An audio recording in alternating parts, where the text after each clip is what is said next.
मैं सबसे पहले मैं सौरभ जी के पास आना चाहूंगा। सौरभ जी, जिस तरीके से ये बड़ी जीत देखने को मिली है, इसके क्या कुछ कारण रहे हैं और इस बार लालटेन बुझता हुआ क्यों नजर आया है? तेजस्वी यादव की ओर से लगातार तमाम रैलियां की जा रही थी, लेकिन नतीजा जो है वो बिल्कुल चौंकाने वाला है उनके लिए।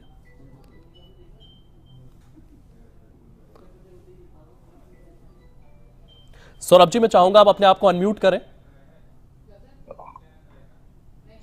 आवाज आ रही है मेरी? जी, आपकी आवाज आ रही है, अब अपनी बात रखिए। जी। देखिए, बिहार में एनडीए की लैंडस्लाइड जो जीत हुई है वो कोई चमत्कार नहीं है। यह एक जनता का स्पष्ट संदेश है कि विकास चाहिए, स्थिरता चाहिए, सुरक्षा चाहिए, डबल इंजन की सरकार चाहिए, सशक्तिकरण चाहिए, रोजगार चाहिए। और सच कहें तो विपक्ष की सबसे बड़ी यही एक इनकम पहले बिहार में बनी जो एक जंगल राज का माहौल बना, वह आज भी उस अपने एक जो उनके प्रति एक परसेप्शन बना लोगों में, उससे वह बाहर नहीं निकल पाए। जी और बहुत पहले जब हम छोटे थे तो जी हम एक लालू यादव एक बात कहा करते थे कि जब तक रहेगा समोसे में आलू तब तक रहेगा बिहार में लालू। और उसी का खामियाजा भुगत रहे हैं कि ये जो उनका ओवर कॉन्फिडेंट था कि वो अब कुछ भी करेंगे जनता उसको स्वीकार करती रहेगी। लेकिन एक समय के बाद जनता जागरूक हुई, जितना वह सह सकती थी सही। यह जीत महिला के सशक्तिकरण की जीत है। जी, यह आपने जीत बहुत महत्वपूर्ण महिलाओं बात के यहां पर उठाई सुरक्षा है। की जीत है। महिलाओं के सशक्तिकरण की जीत यहां पर देखने को मिली है। सुधीर सोनी जी भी हमारे साथ जुड़े हुए हैं, मैं उनके पास आपको लिए चलता हूं। सुधीर सोनी जी, क्योंकि लगातार मैं आपसे 2 से 3 हफ्तों से चर्चा कर रहा हूं बिहार चुनाव को लेकर के, और हम दोनों इस बात को लेकर के लगातार चर्चा कर रहे हैं कि महिला और युवा भारी मात्रा में वोटिंग के दौरान लाइनों में खड़े नजर आए हैं, और कहीं ना कहीं एनडीए की ये जो जीत सामने आ रही है, इसमें उन्हीं महिलाओं का और युवाओं का काफी बड़ा रोल है। आयुष जी, पहले तो बीजेपी के जो हाई कमांड है, माननीय प्रधानमंत्री अमित शाह और उनके संगठन को इस थंपिंग मेजोरिटी की जीत की बहुत बहुत बधाई। दूसरी बात, जैसे अभी आपने कहा, हम लोग काफी दिनों से इस पे चर्चा लगे हुए थे, तो इसमें हम इन परिणामों पे हमें कोई आश्चर्य नहीं है। ये तो हम पहले से ही फोर्स ही कर रहे थे कि एक मेजोरिटी के साथ एनडीए दोबारा ताकत में आ रहा है।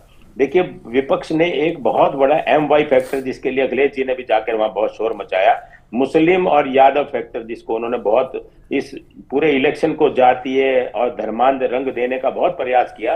लेकिन मैं जनता का शुक्रिया अदा करता हूं, जनता इस बात के काबिले तारीफ है, उन्होंने इस वाई फैक्टर को रखते हुए इसको महिला और यूथ का फैक्टर डिक्लेयर कर दिया। आप देखिए, बिहार में सारी महिलाएं एक तरफ से वो जीविका दीदी के रूप में 10-10 हजार रुपए उनको मिले हो, अल्टीमेटली स्वावलंबन सबको चाहिए, खर्चा सबको चाहिए, और सामाजिक सुरक्षा के रूप में सबसे बड़ी जो कुरीति थी शराबबंदी की, वो नीतीश जी ने ऐसा किया कि सारी महिलाएं, ज्यादातर अगर परसेंटेज वोट का देखेंगे तो सारी महिलाओं ने नीतीश कुमार को एक तरफा वोट दिया। दूसरी बात यह कि देखिए, जहां तक बीजेपी का सवाल है, बीजेपी ने अपने साथ अपने घटक दलों को साथ लेकर बिना किसी द्वेष, बिना किसी मतभेद के साथ मजबूती से इलेक्शन लड़ा। जबकि दूसरी तरफ अगर हम बात करें गठबंधन की, तो गठबंधन के लोग पहले दिन से फ्रेंडली फाइट के लिए तैयार थे, पहले दिन से एक दूसरे के लिए पूरक बनना नहीं चाह रहे थे। देखिए, इलेक्शन में कहीं राहुल जाते थे तो तेजस्वी नहीं आते थे, जब मैनिफेस्टो चालू किया तेजस्वी ने तो राहुल नहीं पहुंचे। तो ये जो इनका जो इस तरह की जो कार्य करने की प्रणाली थी इनकी, इन्होंने खुद ही अपने पैर पे कुल्हाड़ी मार ली। जंगल राज लोगों ने देखा है, तो खाली शोर मचाने से, दूसरा उन्होंने जो नवयुवकों को भरमाने का प्रयास किया कि मैं हर घर में एक आदमी को नौकरी दूंगा। अरे, उसका ब्लूप्रिंट क्या है कि आप जनता को समझते हैं कि बेवकूफ है? आप किस आधार पे नौकरी की बात कर रहे हैं? आपका ब्लूप्रिंट, आपका रोड मैप क्या है? तो लोगों ने देखा है बिहार के अंदर में कानून का राज भी बदला है, सुविधाएं भी बदली हैं, हेल्थ की बदली हैं। जो 20 साल का बीमारी का असर होता जाते जाते ही जाता है, तो अब इतने इंफ्रास्ट्रक्चर के रूप में अगर देखें तो बिहार में काम हुआ है। तो अब इनका, और देखिए, पहले हम बात कर रहे थे, जो पहले जो डिफरेंस था वोट का, वो मात्र 2.4% का डिफरेंस था वोट हार जीत का, बीजेपी और एनडीए उसका और गठबंधन का। लेकिन इस बार सबसे बड़ा जो मदद मिली है इनको, वो मदद मिली है अभी जो रामविलास लोज एलजेपी जो पार्टी है, वो पहले 135 सीटों पे इलेक्शन लड़ रहे थे। अब उन्होंने मात्र 29 सीटें उनको मिली हैं, तो 29 सीटों का 5.8% वोट उनका और 1.5% बीएसपी का, तो करीब करीब 7% का डायरेक्ट बेनिफिट गठबंधन जी को सुधीर जी, गया। कहीं ना कहीं यही डायरेक्ट बेनिफिट जो है ये नजर आ रहा है। सौरभ जी, जिस तरीके से यहां पर सुधीर जी बात कर रहे थे कि एक बिल्कुल व्यवस्थित तरीके से यहां पर तमाम चीजें जो है वो देखी गई है। बीजेपी एक पार्टी है जो हमेशा अपने मैनेजमेंट के लिए जानी जाती है, चाहे आप चुनावी रैलियों को देख लें, वहां पर जातीय समीकरण देखती है, उस हिसाब से उनके मुख्यमंत्री जो है वहां पर प्रचार प्रसार करते हुए नजर आते हैं। तो वो जो समीकरण है वो एनडीए में बीजेपी की ओर से इस तरीके के बिठाए गए, जिसका रिजल्ट आज देखने को मिल रहा है।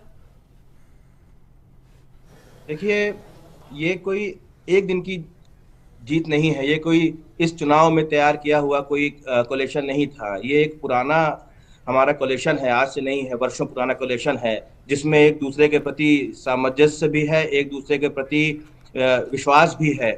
तो ये 5 साल जो आगे आने वाले हैं हमारे, वो कैसे जाएंगे ये डिपेंड करता है कि हमारा पहले का हमारा इतिहास कैसा रहा है, हमारे पहले का संबंध कैसा रहा है, वो जनता ने देखा है। और उन्हें भी पता है कि ये दोनों ही घटक ऐसे हैं जो मिलकर एक स्थायी सरकार दे सकते हैं।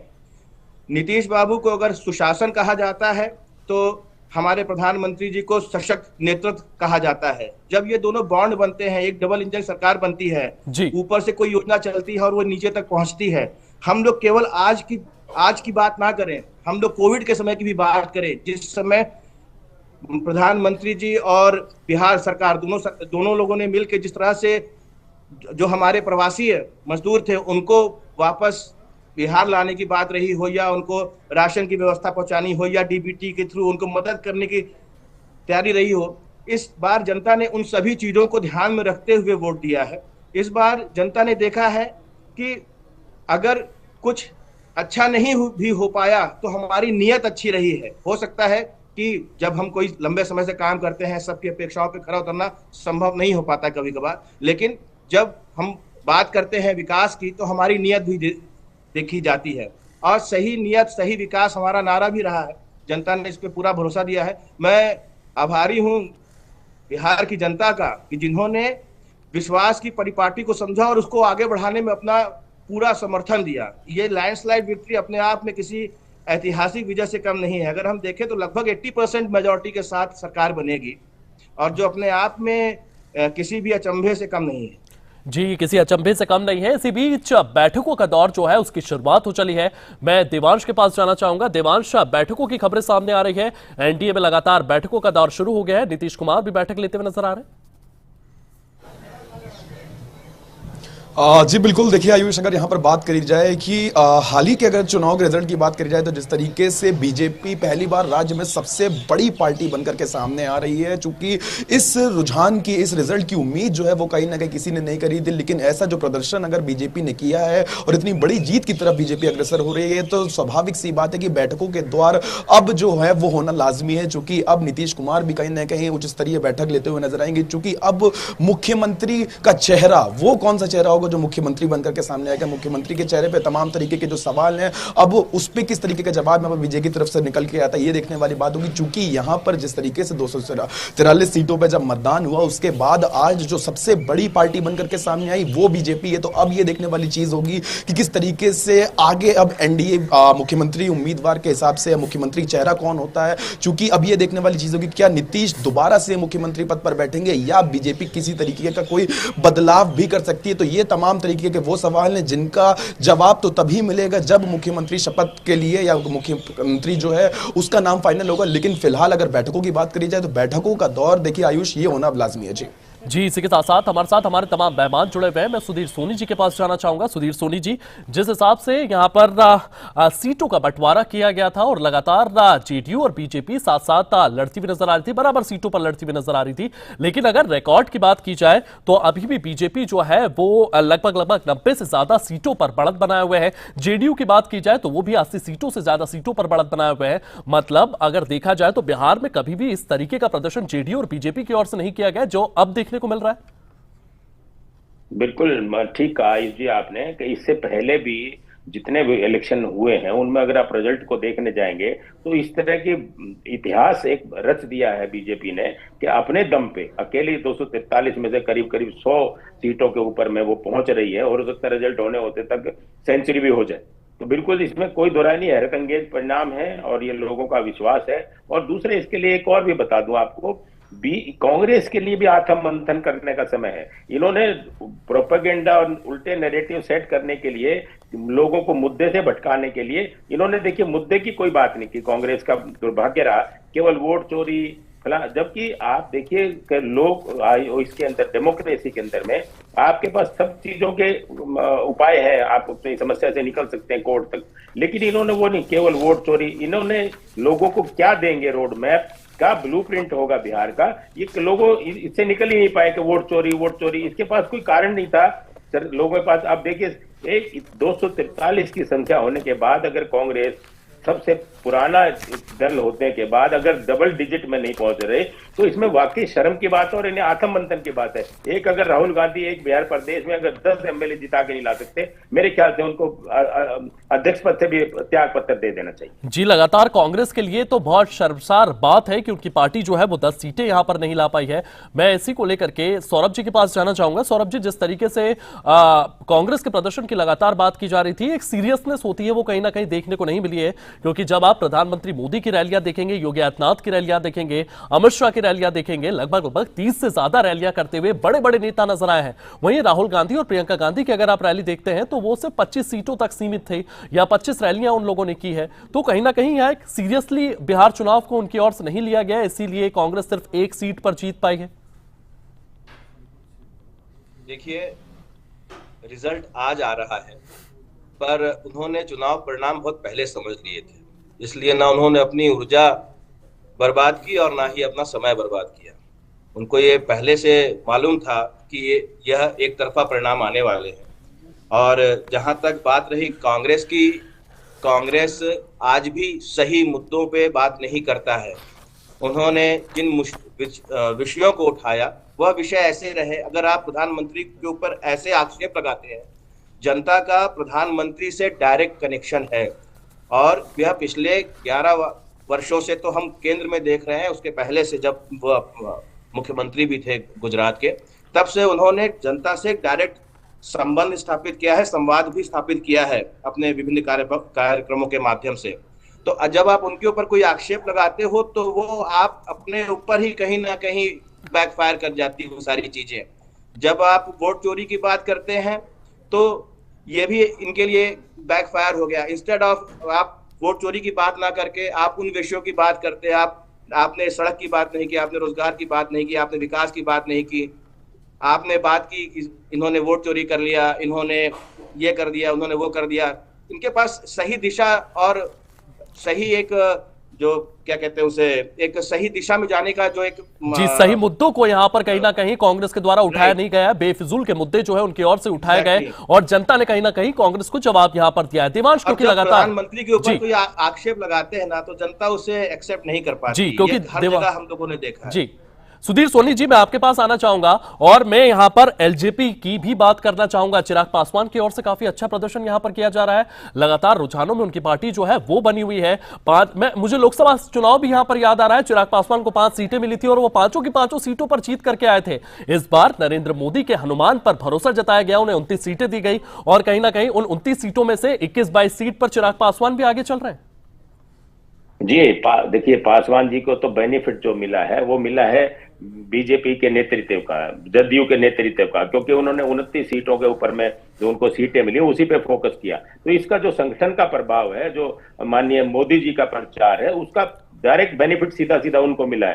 तो मैं ऐसा मानता हूं कि अपने उनके वोट जो 5% का वोट शेयर है, उसके अलावा उनको अब जब आएगा परसेंटेज, हम अगली बार बात करेंगे, तो अब जब देखेंगे तो बीजेपी का भी बहुत सारा जो परसेंटेज वोट है वो उनको मिला होगा। तो बढ़ के जो 5% से वो 20% तक, 25% तक गया होगा, जिसका पूरा फायदा चिराग पासवान को मिल रहा है। आयुष जी, ऐसा मैं मानता हूं।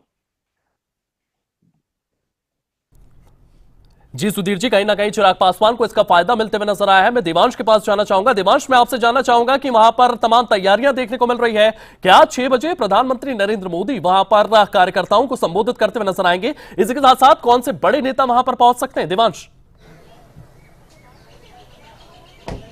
जी बिल्कुल, देखिए आयुष, इस वक्त जो मेरी मौजूदगी है वो ठीक बीजेपी कार्यालय के बिल्कुल सामने, और आप यहाँ पे साफ तौर पे देख सकते हैं कि जो जश्न का माहौल है वो पूरी तरीके से शुरू हो चुका है। तमाम जो भीड़ है वो यहाँ पर पहुंच चुकी है, और अब ये देखने वाली बात होगी कि आखिर और कितनी देर में प्रधानमंत्री नरेंद्र मोदी, जो कि कयास लगाए जा रहे हैं कि 6 बजे के आसपास वो यहाँ पर तमाम बीजेपी के कार्यकर्ताओं को और तमाम बीजेपी के शख्सों को, तमाम नेताओं को संबोधित करते हुए, समस्त देशवासियों को संबोधित करते हुए नजर आ सकते हैं। लेकिन जिस तरीके से बात करी जाए कि जो बिहार में इस वक्त सबसे बड़ी पार्टी बनकर के सामने आई है और वो बीजेपी है, तो स्वाभाविक सी बात है आयुष की जश्न होना तो लाजमी है, और उम्मीद लगाई जा रही है कि प्रधानमंत्री अब से कुछ देर में यहां पर पहुंचेंगे और बीजेपी के तमाम कार्यकर्ताओं को संबोधित करेंगे। और आप देख सकते हैं कि सुरक्षा व्यवस्था को किस रूप से कड़ा कर दिया गया है, चूंकि प्रधानमंत्री नरेंद्र मोदी यहां पर पहुंचने वाले हैं, और उसी के मद्देनजर जो सुरक्षा व्यवस्था है उसको भी कड़ा कर दिया गया है। अब ये देखने वाली चीज होगी कि आखिर और कितनी देर में प्रधानमंत्री नरेंद्र मोदी यहां पर पहुंचते हैं और समस्त देशवासियों को संबोधित करते हैं, और बीजेपी की इस बड़ी जीत में, एनडीए की इस बड़ी जीत में वो स्वयं जुड़ते हुए भी कितनी देर में नजर आएंगे। जी देवांश, यहां पर जश्न की तैयारियां जो है वो पूरी कर ली गई है। मैं सौरभ जी के पास जाना चाहूंगा। सौरभ जी, क्योंकि लगातार बीजेपी के तमाम मुख्यमंत्री जो है वो भी ग्राउंड पर लगातार चुनावी जनसभाओं को संबोधित करते हुए नजर आए हैं, रोड शो उनकी ओर से किए गए हैं, लेकिन एक फैक्टर जो है वो वहां पर देखने को मिला है, वो है सीएम योगी आदित्यनाथ का। जिन भी सीटों पर योगी आदित्यनाथ की ओर से प्रचार किया गया है, उन सीटों पर बड़े मार्जिन के साथ बीजेपी जीतती हुई नजर आ रही है। देखिए, योगी आदित्यनाथ जी की पॉपुलैरिटी तो बढ़ी है पिछले कुछ वर्षों में, हमने देखा है, पर इन रिजल्ट्स में एक और भी पॉइंट है मुझे लगता है जो हम लोग मिस कर रहे हैं। जो आरजेडी के जो प्रवक्ता रहे, उन्होंने पिछले काफी समय से मंच पर आके जिस प्रकार से सवर्णों के बारे में उल्टे सीधे बयान दिए, वो भी एक फैक्टर था जिसने इस चुनाव के रिजल्ट्स को प्रभावित किया है। और MY फैक्टर को ये ठीक से जोड़ भी नहीं पाए, उसके साथ कनेक्ट भी नहीं कर पाए। जिस वोट चोरी की ये बात करते रहे और जिस SIR के लिए ये समय समय पर बयानबाजी करते रहे, पिछले जितने भी चुनाव हुए, किसी भी एक जिले में, किसी भी एक बूथ लेवल पे किसी ने ये नहीं कहा कि मेरा नाम कट गया। किसी भी एक जिले, किसी भी एक बूथ से किसी भी फर्जीवाड़े की खबर नहीं आई, कोई भी पुनः मतदान नहीं हुआ। 1951 के बाद पहली बार बिहार ने 67 पॉइंट समथिंग परसेंटेज के साथ मतदान किया। तो पब्लिक को भी समझ में आता है कि क्या हो रहा है। आप जब मुद्दों से भटकाने के लिए पब्लिक को प्रयास करते हैं, तो उसका कहीं ना कहीं आपको खामियाजा उठाना पड़ता है। तो वह उसका भी एक असर रहा है। जी, कहीं ना कहीं उसका भी एक असर देखने को मिला है। सुधीर सोनी जी हमारे साथ लगातार बने हुए हैं। सुधीर सोनी जी, मैं यही सवाल आपसे भी करना चाहूंगा। जिस हिसाब से योगी आदित्यनाथ की तमाम रैलियां यहां पर देखने को मिली है और उन सीटों पर बीजेपी को लैंडस्लाइड विक्ट्री मिल रही है, लगातार योगी आदित्यनाथ की एक करिश्माई छवि की अगर बात की जाए, वो जिस भी प्रदेश में जाते हैं लगातार उन सीटों पर बीजेपी को काफी फायदा मिलता हुआ नजर आता है। हाँ बिल्कुल आयुष जी, आपने ठीक कहा कि आज बीजेपी में अगर माननीय मोदी जी के बाद में कोई करिश्माई नेता अगर कहीं जो ग्राउंड के लोगों से जुड़ता हुआ दिखाई दे रहा है, वो आदित्यनाथ योगी जी हैं। उनका चेहरा है, वो लोगों को इकट्ठा करने में बिल्कुल एकदम 100% कामयाब रहे हैं। जो ध्रुवीकरण जिस तरह से वो चाह रहे थे उस तरह से हुआ है।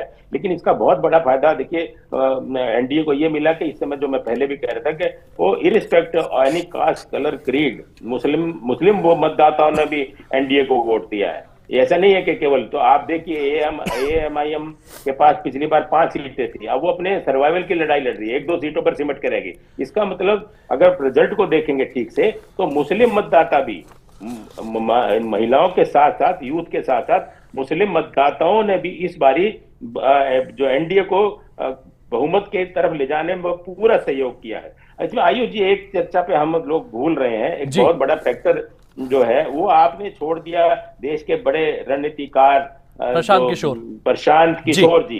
इस प्रशांत किशोर जी के लिए देखिए कितनी बड़ी बड़ी प्लेटफॉर्म के ऊपर, मीडिया के ऊपर उनका देश प्रधानमंत्री के सलाहकार रहे जी। और वो रणनीतिकार ऐसी रणनीति नहीं बना पाए कि वो अपनी इज्जत भी बचा पाए।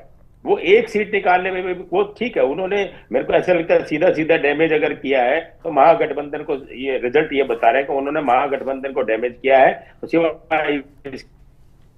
क्योंकि वो कुछ जब ग्राउंड पे, जबकि 2-3 साल से वो मेहनत कर रहे थे एक महागठबंधन को लॉस पहुंचाने में उनकी भी काफी बड़ी भूमिका होगी। जब रिजल्ट आएंगे तब उस पर भी चर्चा करेंगे। जी, लगातार बीजेपी ऑफिस पे तैयारियां भी देखने को मिल रही है और देवांश हमारे साथ लगातार वहां से बने हुए हैं। देवांश, वहां से क्या कुछ अपडेट्स आ रहे हैं, क्या कुछ जश्न की तस्वीरें सामने आ रही हैं, कौन से बड़े नेता वहां पर पहुंच रहे हैं देवांश?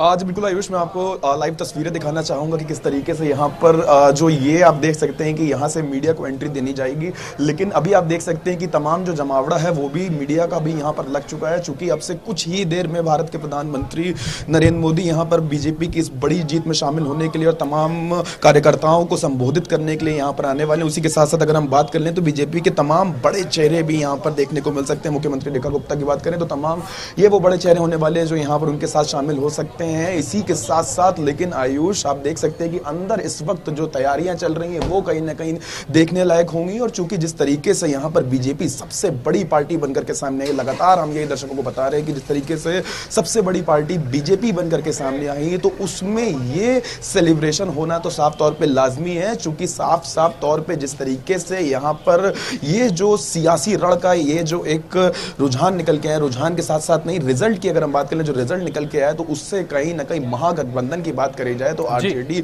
और कांग्रेस को कहीं ना कहीं बहुत बड़ा झटका भी यहाँ पे आज रिजल्ट के बाद लगा है। चूंकि महिलाएं एक ऐसा एक वहां पे फैक्टर था बिहार में जिन पर कहीं ना कहीं सभी पार्टियों ने सबसे ज्यादा फोकस किया था, सबसे ज्यादा उनको यहाँ पर प्रयास किया था अपनी पार्टी की तरफ खींचने के लिए, अपनी तरफ उनका मत गिरवाने के लिए। लेकिन यहाँ पर महिलाओं का जो फैक्टर है वो कहीं ना कहीं बीजेपी के लिए सबसे ज्यादा कारगर साबित होता हुआ दिखाई दिया है।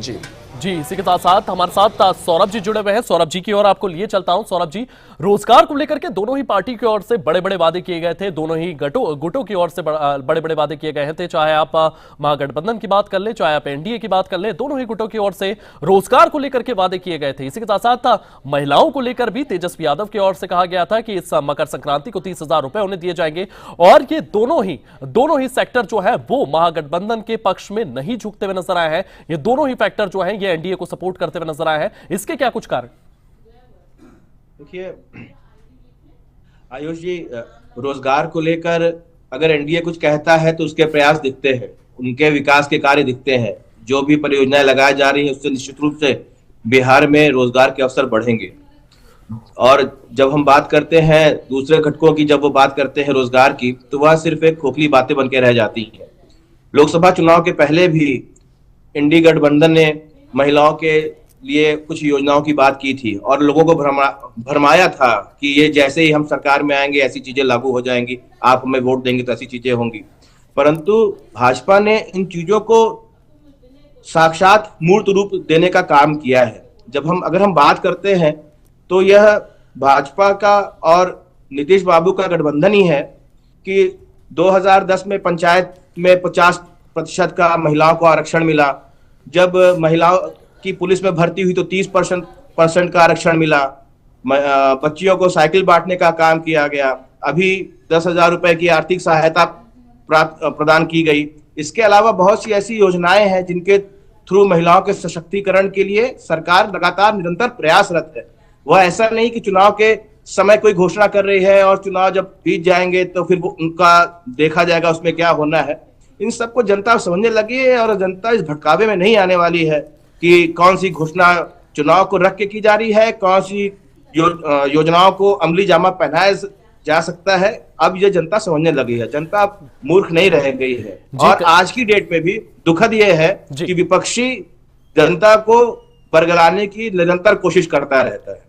जी, लगातार यहां पर बरगलाने की कोशिश की गई, लेकिन जनता की ओर से जवाब यहां पर दे दिया गया है। सुधीर सोनी जी, क्योंकि आपने एक ऐसे फैक्टर की बात की थी और कहा था कि जिसको लेकर के हमें चर्चा में आना चाहिए और वो था प्रशांत किशोर को लेकर के हमने बात की। लेकिन एक और बड़ा फैक्टर है जिसको लेकर के मैं आपसे चर्चा करना चाहूंगा, वो है आरएसएस। क्योंकि अगर मैं बात करूं मध्य प्रदेश की, तो मध्य प्रदेश में भी आरएसएस ग्राउंड पर काम करता हुआ नजर आया है। दिल्ली चुनाव में भी आरएसएस की ओर से काम किया गया है। इसी के साथ साथ हरियाणा की बात करूं, छत्तीसगढ़ की बात करूं, राजस्थान की बात करूं, जहां पर बीजेपी को लैंडस्लाइड विक्ट्री मिली है, वहां पर आरएसएस काम करता हुआ नजर आया। बिहार में आरएसएस की ओर से किस तरीके से काम किया गया? सर देखिए आयुष जी, हमको ये पहले समझना पड़ेगा कि बीजेपी और आरएसएस की जो एक दूसरे के साथ जो ये पूरक हैं, तो जब बीजेपी चुनाव में लड़ रही है तो ये कैसे संभव है आरएसएस उसका जो जमीनी एक तरह से फ्रंट है, उसका फ्रंटल ऑर्गेनाइजेशन है उसकी, वो कैसे काम नहीं करेगी।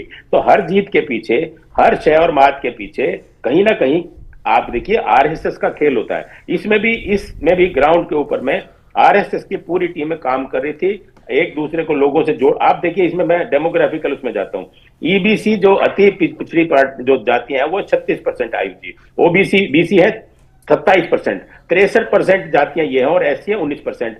तो ये मिला लें तो इसका जो रिजल्ट बता रहा है उसका मतलब ये कि ये 60% वोट एज इट इज चला गया है बीजेपी की तरफ या एनडीए की तरफ। इसका मतलब क्या है कि लोगों को ग्राउंड पे जोड़ने का काम, ना तो वो जातीय समीकरण काम आया विपक्षी दलों का, ना वो धार्मिक समीकरण काम आया उनका।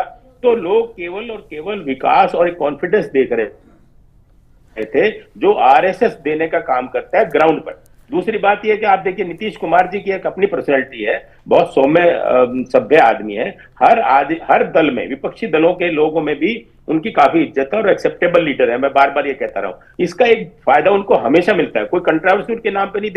देखिए उन्होंने बच्चियों को साइकिल दी, उसके बाद सबसे बड़ा मुद्दा सामाजिक सुरक्षा पे किसी पार्टी ने बात नहीं की, लेकिन सबसे बड़ा काम सामाजिक सुरक्षा देने का काम अगर किया तो नीतीश कुमार जी ने किया। सबसे बड़ी सामाजिक बुराई अगर खत्म की तो शराब भले ही बिकती रही हो, इस तरह से कोई भी चीज को प्रतिबंध लगा दें तो उसका उल्लंघन तो हमेशा कभी होता है गाय बगाए, लेकिन शराब के बंद होने की वजह से महिलाओं का इतना शोषण कम हो गया है जो काबिल तारीफ है। जो घर में पी के मारता था, अब उसको अगर वो खरीदता भी है 200 का सामान 500 में, तो वो चुपचाप अपने चोरी की तरह काम करके आता, कहीं पता लग गया तो पुलिस पकड़ लेगी। तो सबसे बड़ी सामाजिक सुरक्षा महिलाओं में मिली, पैसा मिला, स्वरोजगार के लिए पैसा मिला। तो इससे बड़ी जो आज तक बिहार की स्थिति में महिलाओं के बारे में किसी ने सोचा ही नहीं था।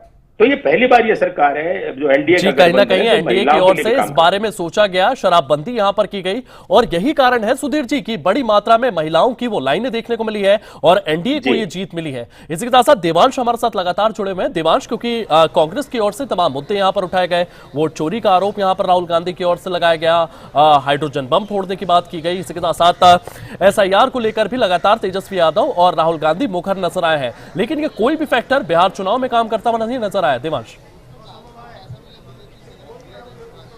आज बिल्कुल आयुष, बिल्कुल सही कहा आपने कि ये जो फैक्टर अभी आपने बोले, ये ऐसा कोई भी फैक्टर यहाँ पर महागठबंधन के लिए कारगर साबित होता हुआ नहीं नजर आया। चूंकि कहीं ना कहीं अगर हम बिहार चुनाव की बात कर ले तो बिहार चुनाव में जिस तरीके से महागठबंधन चुनाव लड़ रहा था तो वो कहीं ना कहीं जितने भी मतदाता थे उनको मुद्दों से भटकाने का प्रयास किया जा रहा था। लगातार वोट चोरी की बात हमने देखी, लगातार हाइड्रोजन बम की बात हमने देखी कि राहुल गांधी ने दावा किया था कि वो एक ऐसा हाइड्रोजन बम फोड़ेंगे जिसमें कहीं ना कहीं बीजेपी पूरी तरीके से समिट जाएगी। लेकिन जिस तरीके से आज बिहार चुनाव का रिजल्ट आया तो उसमें साफ तौर पे देखा जा सकता है कि हाइड्रोजन बॉम्ब की बात करें, वोट चोरी की बात करें, तमाम तरीके से एसआईआर की बात करें, तो वो जितने भी दावे थे वो महागठबंधन की तरफ से, राहुल गांधी की तरफ से, तेजस्वी यादव की तरफ से वो पूरी तरीके से खारिज होते हुए नजर आए। लेकिन तमाम फैक्टर्स की बात आयुष आपने करी, लेकिन कुछ फैक्टर्स की बात हमें ऐसी भी करनी चाहिए जो आज बीजेपी के लिए कारगर साबित हुई है। महिला जो मतदाता थी वो कहीं ना कहीं सबसे मुख्य फैक्टर है जो कि आज के चुनाव में, आज के रिजल्ट में सबसे बड़ा रोल प्ले करते हुए नजर आए। चूंकि कई डिस्ट्रिक्ट ऐसी थी बिहार में, कई विधानसभा ऐसी थी बिहार में जहां पर महिलाओं ने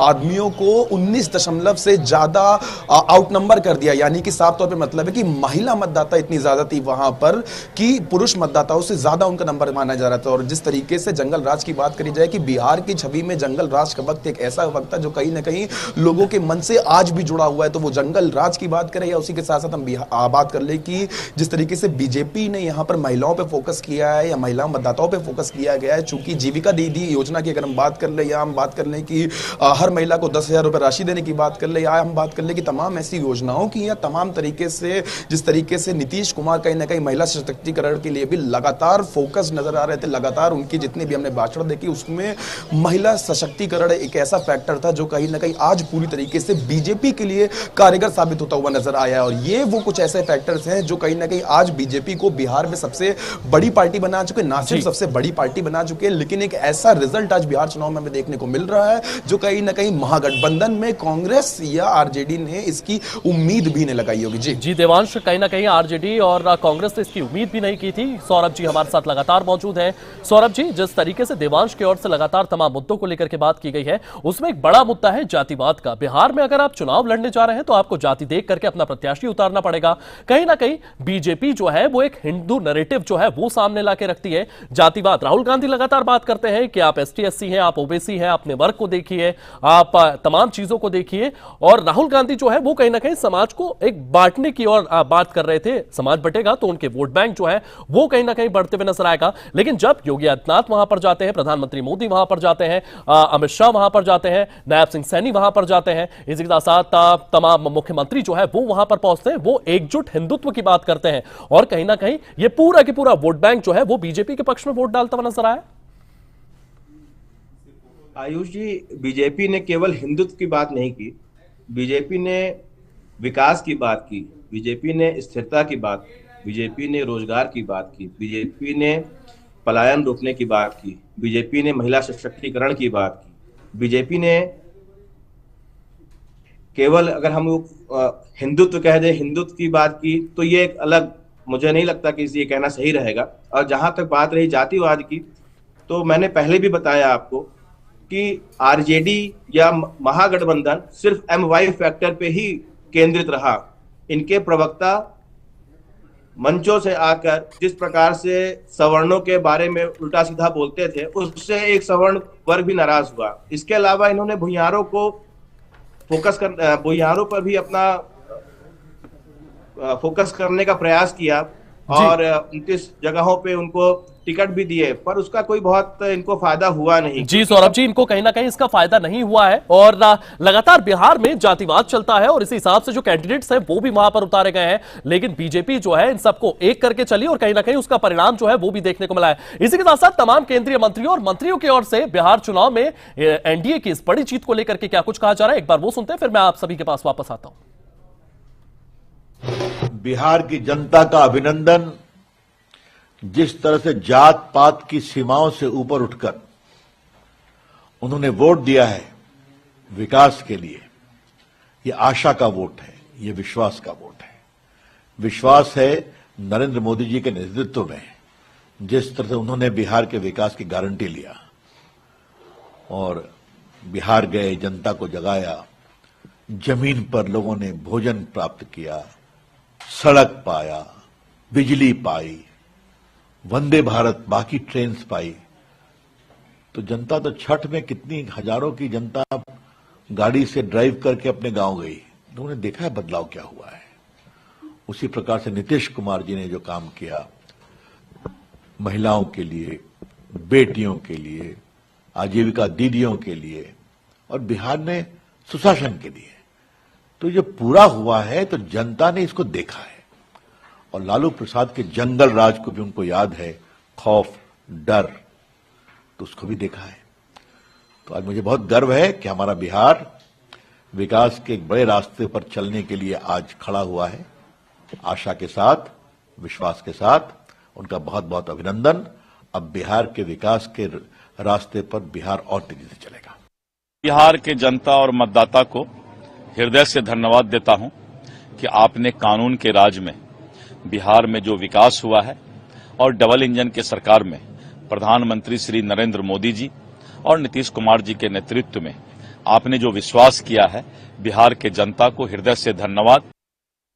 कि महागठबंधन के लोग कहीं नहीं नजर आएंगे चुनाव, लेकिन चुनाव था और बिहार की जनता ने विकास पर वोट दिया है। विकास सबसे बड़ा मुद्दा था और बिहार की जनता ने फिर से विकास पर मुहर लगाया है और 5 साल आगे विकास को बढ़ाने का मुहर लगाया। टाइगर नीतीश कुमार है ही, आप रिजल्ट नहीं देख रहे हैं। ये रिजल्ट क्या बता रहा है?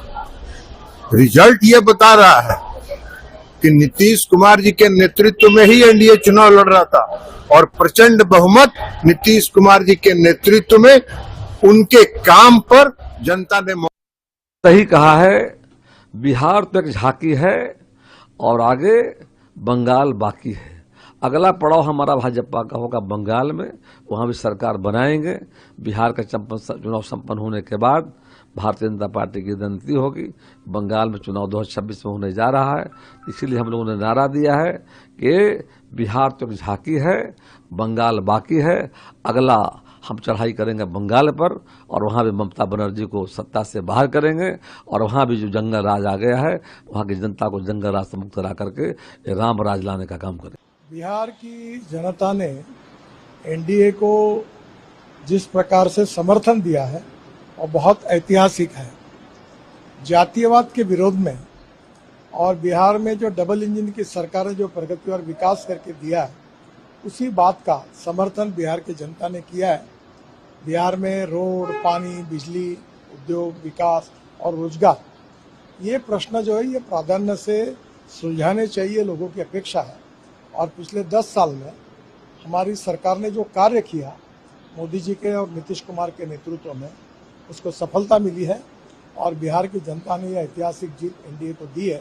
मैं बिहार की जनता का बहुत बहुत अभिनंदन करता हूँ, शुभकामनाएं देता हूँ और ये जीत बिहार को एक विकसनशील राज्य में निश्चित रूप से बना के रहेगी, इसी बात का विश्वास व्यक्त करता हूँ। फिर से एक बार बिहार को बहुत बहुत धन्यवाद और उनका अभिनंदन। तो ये तमाम का केंद्रीय मंत्रियों के बयानों को आपने सुना है। जश्न की तस्वीरें लगातार आप देख रहे हैं। ये जेडीयू के जश्न की तस्वीरें आप देख रहे हैं। यहां पर लगातार जश्न मनाया जा रहा है।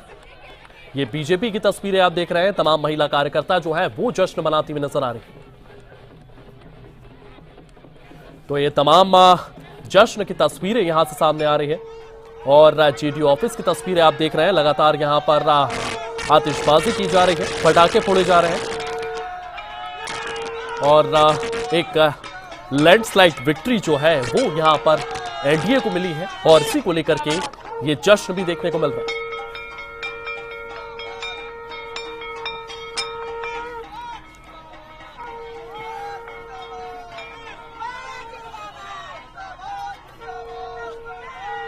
तो मैं अब सुधीर जी के पास जाना चाहूंगा। सुधीर जी, एक कहावत है कि खुदी को कर बुलंद इतना कि हर तकदीर से पहले खुदा बंदे से खुद पूछे तेरी रजा क्या है। जनता ने आशीर्वाद तो दे दिया है, लेकिन मुख्यमंत्री के चेहरे को लेकर के क्या सस्पेंस बरकरार रहेगा या नीतीश कुमार ही अगले मुख्यमंत्री होने वाले हैं? आयुष जी, बड़ा यक्ष प्रश्न आपने किया है। मैं तो आपकी पिछली डिबेट में भी रहा हूं, उस समय मुझे शायद इन नतीजों का अंदेशा भी नहीं था। अब तो क्योंकि बीजेपी अपने आप में बड़ी पार्टी, तो मेरे ही तो अपनी गणना ये कहती है कि मैं उस समय भी कह रहा था कि मुझे इसमें कहीं से कोई संशय नहीं है कि मुख्यमंत्री बीजेपी का ही होने वाला है। तो कहीं ना कहीं अब इतिहास बदलता हुआ नजर आएगा। बीजेपी जो है वो बिहार की सत्ता पर काबिज होती हुई नजर आएगी। बीजेपी का मुख्यमंत्री जो है वो एनडीए को लीड करता हुआ नजर आएगा, क्योंकि हमारे सहयोगी विनय भी हमारे साथ लगातार मौजूद है। विनय, किस तरीके के जश्न की तस्वीरें वहां से सामने आ रही है और क्योंकि बीजेपी के पार्टी कार्यालय पे 6 बजे प्रधानमंत्री मोदी के पहुंचने की भी खबरें सामने आ रही है, इसको लेकर के क्या कुछ अपडेट्स, क्या कुछ जानकारियां विनय? बिल्कुल पूरी तरह से संभावना है कि प्रधानमंत्री भारतीय जनता पार्टी मुख्यालय शाम को 6 बजे आ सकते हैं। हालांकि अभी भारतीय जनता पार्टी की तरफ से इसे औपचारिक नहीं किया गया है, लेकिन तैयारियां पूरी हैं। लगातार जब से परिणाम सामने आने लगे हैं, हालांकि जब रुझान आने लगे थे तभी से ही बीजेपी के मुख्यालय में भीड़ कार्यकर्ताओं की देखने को मिली थी और अब जब रुझान परिणाम में बदल रहे हैं तो जोश, उत्साह बीजेपी मुख्यालय में देखने को मिल रहा है। प्रधानमंत्री अगर शाम को आते हैं तो लाजमी है कि भाजपा कार्यकर्ताओं एक बड़ा संदेश देंगे। बीजेपी नेताओं की तरफ से अभी हमने कई नेताओं को सुना, कई केंद्रीय मंत्रियों को सुना, तो उनकी तरफ से साफ ये कहना है कि अब अगली तैयारी बंगाल की है।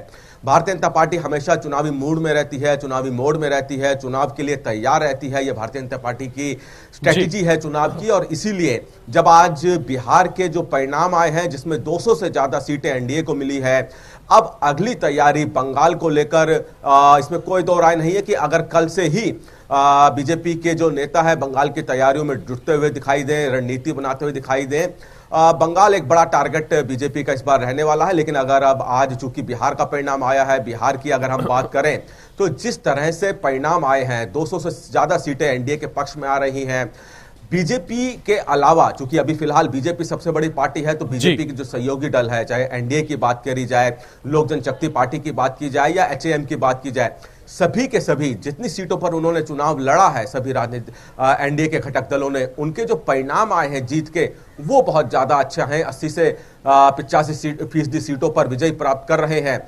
एनडीए के घटक दल। वहीं दूसरी तरफ यहाँ पे महागठबंधन को करारी हार का यहाँ पे मुंह देखना पड़ा है।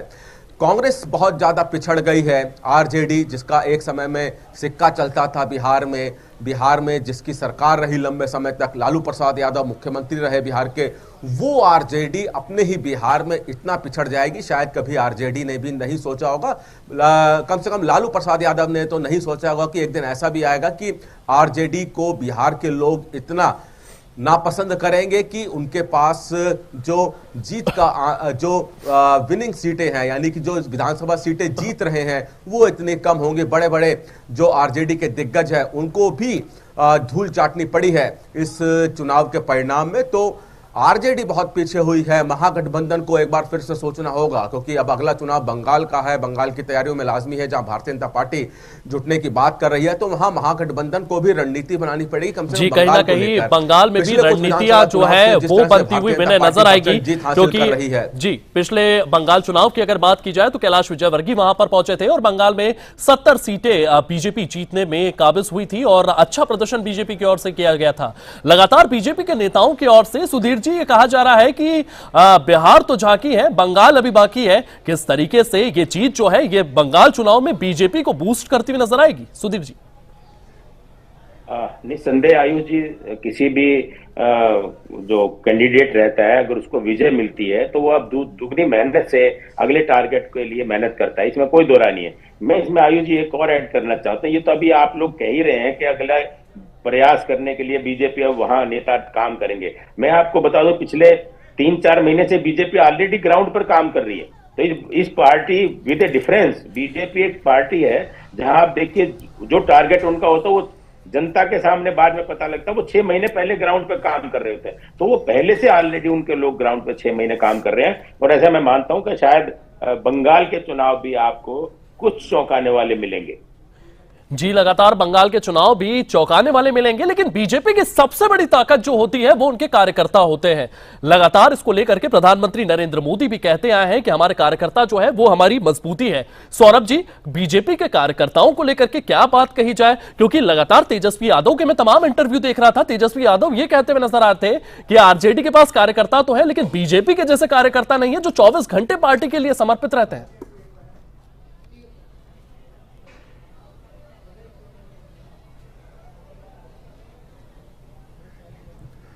सौरभ जी, मैं चाहूंगा आप अपने आप को अनम्यूट करें, आपकी आवाज नहीं आ रही।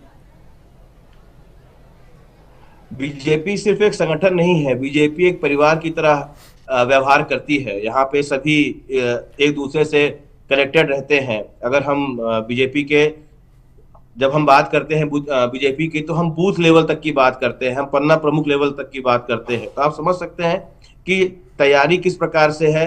अगर हम पन्ना प्रमुख तक की बात करते हैं तो इसका मतलब कहीं ना कहीं ये कनेक्टिविटी हमारी बनी हुई है।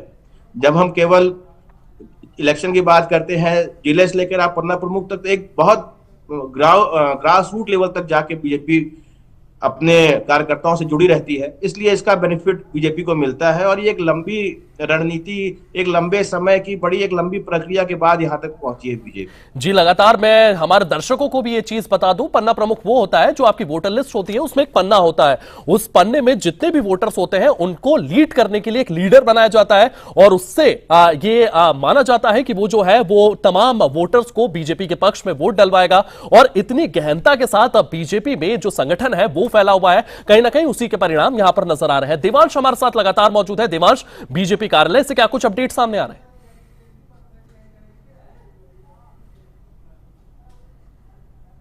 ताकि बीजेपी की तरफ से ये ऑफिशियल अनाउंसमेंट नहीं करी गई है कि प्रधानमंत्री नरेंद्र मोदी यहां पर पहुंचेंगे, लेकिन जिस तरीके का उत्साह यहां पर देखने को मिल रहा है, जिस तरीके का जश्न यहां पर देखने को मिल रहा है, कोई बड़ी बात नहीं है कि 6 बजे का वक्त वो वक्त हो सकता है कि जब भारत के प्रधानमंत्री नरेंद्र मोदी यहां पर कार्यकर्ताओं के साथ बीजेपी की इस बड़ी जीत में यहां पर शामिल और तमाम कार्यकर्ताओं को संबोधित करते हुए नजर आए। लेकिन आयुष, जिस तरीके का रिजल्ट आज बिहार चुनाव में निकल करके सामने आया, उससे साफ तौर पर एक चीज तो स्पष्ट हो जाती है कि जिस तरीके से तेजस्वी यादव, राहुल गांधी ने तमाम तरीके की रैलियां निकाली, तमाम वादे करे, तो उससे एक चीज तो स्पष्ट हो गई कि भीड़ के दम पर चुनाव नहीं जीते जाते हैं। चुनाव जीते जाते हैं साहस से, विश्वास से और जनता के भरोसे से। तो वो जनता का भरोसा आज कहीं ना कहीं बीजेपी के साथ चलता हुआ नजर आया है, बीजेपी के संग चलता हुआ नजर आया है। महिला मतदाता, लगातार हम बात कर रहे हैं, महिला मतदाता जितनी भी थी वो कहीं ना कहीं बीजेपी के समर्थन में, बीजेपी के साथ जाती हुई नजर आई। और ये वो तमाम फैक्टर्स निकले जो आज बीजेपी को इतनी बड़ी पार्टी, सबसे बड़ी पार्टी बिहार में बना करके सामने लाए हैं। और जिस तरीके से हाल की बात करें, राजधानी दिल्ली की बात कर रहे हैं, तो उम्मीद लगाई जा रही है कि 6 बजे का वक्त वो समय होगा जब भारत के प्रधानमंत्री नरेंद्र मोदी यहां पर तमाम कार्यकर्ताओं के बीच में इस बीजेपी की इस बड़ी जीत में, एनडीए की इस बड़ी जीत में यहां पर शामिल होंगे। समस्त देशवासियों को और समस्त भाजपा के कार्यकर्ताओं को, चूंकि भाजपा के कार्यकर्ता वो कार्यकर्ता हैं जो कहीं ना कहीं पूरी पार्टी का जो बोझ है वो अपने कंधों पर लेकर के चलते हैं। और जिस तरीके से बीजेपी फील्ड सेटिंग करती है, हम बात कर ले अगर यहां पे हरियाणा चुनाव की, हम बात कर ले यहां पर हरियाणा निकाय चुनाव की, तो कोई भी चुनाव हो बीजेपी के लिए वो चुनाव छोटा नहीं होता। और कुछ वैसी ही फील्ड सेटिंग हमने यहां पर बिहार में भी देखी। जी देवांश, बिहार चुनाव में भी ये सेटिंग देखने को मिली है और कहीं ना कहीं इसी तरीके की तैयारी जो है वो बंगाल चुनाव में भी देखने को मिलेगी। विनय हमारे साथ लगातार मौजूद है। विनय, क्योंकि तमाम केंद्रीय मंत्रियों के बयान यहां पर सुनाए जा रहे थे, उनमें से लल्लन सिंह का बयान सुना। लल्लन सिंह की ओर से साफ तौर पर कहा जा रहा है कि लैंडस्लाइड विक्ट्री जो है नीतीश कुमार के नेतृत्व में आई है। कहीं ना कहीं मुख्यमंत्री के चेहरे के लिए लल्लन सिंह नीतीश कुमार को प्रमोट करते हुए नजर आए हैं। और देखिए, लाजमी है ललन सिंह नीतीश कुमार को ही प्रमोट करेंगे। और अब सबके मन में सवाल है कि बिहार का मुख्यमंत्री कौन होगा, क्योंकि बीजेपी सबसे बड़ी पार्टी बनकर उभरी है, सबसे ज़्यादा सीटें बीजेपी के पास है। और एनडीए का एक जो घटक दल जेडीयू है वो अलायंस में है। सबके मन में ना सिर्फ आज बल्कि जब बिहार विधानसभा चुनावों का प्रचार प्रसार चल रहा था तब से ही ये सवाल खड़ा हो रहा था कि क्या नीतीश कुमार को दोबारा मौका मुख्यमंत्री बिहार के तौर पे दिया जाएगा या नहीं। आज भी फिर से वही सवाल खड़ा हुआ है कि क्या नीतीश कुमार फिर से बिहार के मुख्यमंत्री होंगे या नहीं। ये अभी कहना बहुत मुश्किल है कि किसको यहाँ पे कुर्सी पे बैठाया जाएगा। लेकिन जिस तरह से भारतीय जनता पार्टी सबसे बड़ी पार्टी है, सबसे ज़्यादा विधायक भारतीय जनता पार्टी के पास है, किस तरह की रणनीति आने वाले कुछ दिनों में आपको देखने को मिलेगा कि भारतीय जनता पार्टी की बैठकों का दौर शुरू होगा और रणनीति बनाई जाएगी कि क्या दोबारा नीतीश कुमार को मुख्यमंत्री के पद पे बैठाया जाए या फिर भारतीय जनता पार्टी का चेहरा मुख्यमंत्री के तौर पे होगा। यहाँ पे अगर हम महाराष्ट्र का जिक्र करें तो महाराष्ट्र में भी हमें ये देखने को मिला था कि महाराष्ट्र में जब अलायंस में सरकार चल रही थी तो वहां पर बाद में जब दोबारा चुनाव हुए तो भारतीय जनता पार्टी के मुख्यमंत्री देवेंद्र फडणवीस बने। उससे पहले वहां पर अलायंस में चूंकि सरकार थी तब उप मुख्यमंत्री का पद देवेंद्र फडणवीस के पास था। लेकिन जब भाजपा को मैंडेट मिला अलायंस के बाद फिर वहां पे भाजपा ने अपना मुख्यमंत्री बनाया। क्या वही रणनीति बिहार में भी अपनाई जाएगी ये भी देखना होगा, क्योंकि लंबे समय से कोशिश भारतीय जनता पार्टी की तरफ से यही की जा रही थी कि भारतीय जनता पार्टी का एक मजबूत चेहरा बतौर मुख्यमंत्री बिहार का उतारा जाए। लेकिन अब जब सरकार को लेकर साफ हो गया है कि एनडीए की सरकार बनने जा रही है, बनने नहीं जा रही बल्कि बन चुकी है, क्योंकि मैंडेट एनडीए के पास है, तो ऐसे में मुख्यमंत्री का चेहरा कौन होगा और आने वाले कुछ दिनों तक चाहे बिहार हो चाहे दिल्ली हो, बैठकों का दौर आपको देखने को मिलेगा। और इस पे जो संशय बना हुआ है कि मुख्यमंत्री का चेहरा या नीतीश कुमार होगा या भारतीय जनता पार्टी अपने किसी विधायक को बतौर मुख्यमंत्री बिहार में उतारेगी, तो इसका भी जो ये कह सकते हैं कि सवालों का जवाब आने वाले 1-2 दिनों में चाहे दिल्ली हो या बिहार हो, 1-2 दिनों में इसका सवाल भी जो है वो सामने आता हुआ नजर आएगा। इस तमाम जानकारी के लिए विनय, देवांश आपका बहुत बहुत धन्यवाद। सुधीर जी आपका भी बहुत बहुत धन्यवाद और सौरभ जी आपका भी बहुत बहुत धन्यवाद। तो लगातार बिहार चुनाव को लेकर के यहाँ पर चर्चाएं की गई है। एनडीए का बड़े लैंडस्लाइड विक्ट्री की ओर लगातार बढ़ रहा है, लेकिन सबसे बड़ी बात यह है कि आने वाले समय में मुख्यमंत्री का चेहरा बिहार में कौन होने वाला है। फिलहाल इस बुलेटिन में इतना ही। आप बने रहिए सूर्य समाचार के साथ।